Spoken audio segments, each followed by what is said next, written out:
हमजा अपनी आमदनी में से 20% मकान के किराया पर खर्च करता है और बकिया में से 70% घरेलू खर्चात पर। अगर उसे 1800 रुपये की बचत हो तो उसकी कुल आमदनी क्या होगी।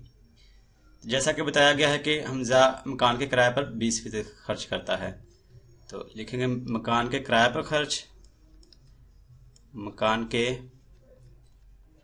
किराया पर खर्च 20% करता है मकान के किराए पर खर्च। आगे लिखा गया है और बकिया में से 70% घरेलू खर्चात पर। तो 70% घरेलू खर्चात बकिया आमदनी में से। तो पहले हम देख लेंगे उसकी बकिया आमदनी क्या है। बकिया आमदनी तो उसकी जो कुल आमदनी है वो 100% होगी। तो 100% में से माइनस कर देंगे मकान के किराए पर जो उसने खर्च किया, और मकान के किराए पर उसने 20% खर्च किया था। तो 100% में से 20% माइनस करेंगे, बाकी रह जाएगा 80%। अब उसने बकिया में से यानी कि जो बाकी जो उसकी आमदनी है 80%, उसमें से उसने 70% घरेलू अखराजात किए। तो लिखेंगे अब घरेलू अखराजात,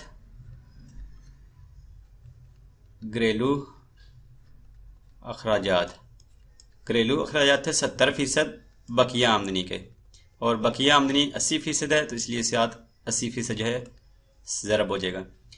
तो अब हम इसको करेंगे 70 तकसीम 100, क्योंकि हमने फीसद की जो अलामत है इसको ख़त्म करना है।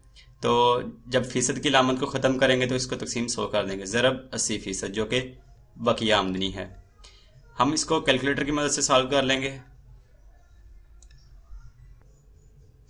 70 तकसीम 100 और साथ ज़रब हो रहा है 80, तो ये आ गया 56 और 80 के साथ फीसद की अलामत है 56%। जो उसके घरेलू अखराजात हैं, जो बकिया आमदनी थी उसमें से 70%, बकिया आमदनी क्या थी 80% थी जो बकिया आमदनी, इसके 70% थी ये घरेलू अखराजात। लेकिन अगर हम उसकी कुल आमदनी जो कि 100% है, 100% में से देखें उसने कितने उसका घरेलू अखराजात है, तो वो 56% है। 100% में से 56% घरेलू अखराजात आ गए। तो अब हम देख लेंगे उसके जो टोटल अखराजात हैं वो कितने हैं। टोटल अखराजात, टोटल अखराजात निकालने के लिए हम इसके जो उसने मकान का किराया दिया 20% और जो उसका घरेलू अखराजात है उनको जमा कर लेंगे। तो मकान का जो किराया था वो 20% था आमदनी का, और जमा उसमें कर देंगे 56% जो कि घरेलू अखराजात हैं।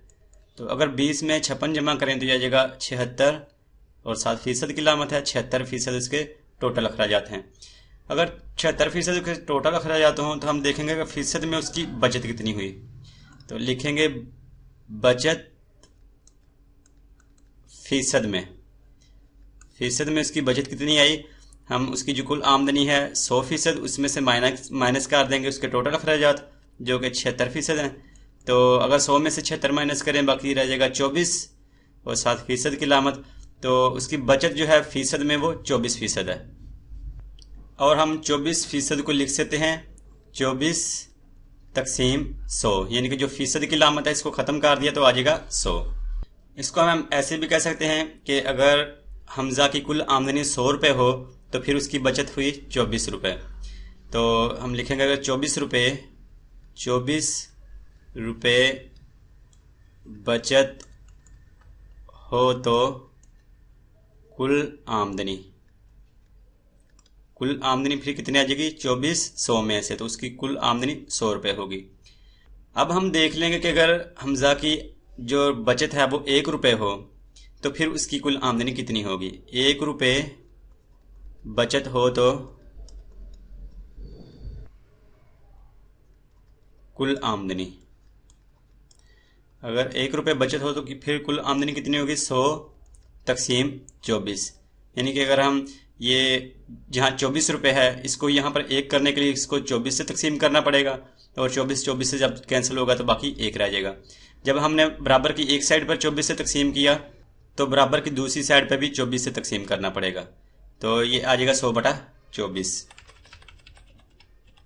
अब जैसा कि हमें ये सवाल में बताया गया है कि हमजा को जो पैसे जो बाद में इसके बचे थे वो थे 1800 रुपये।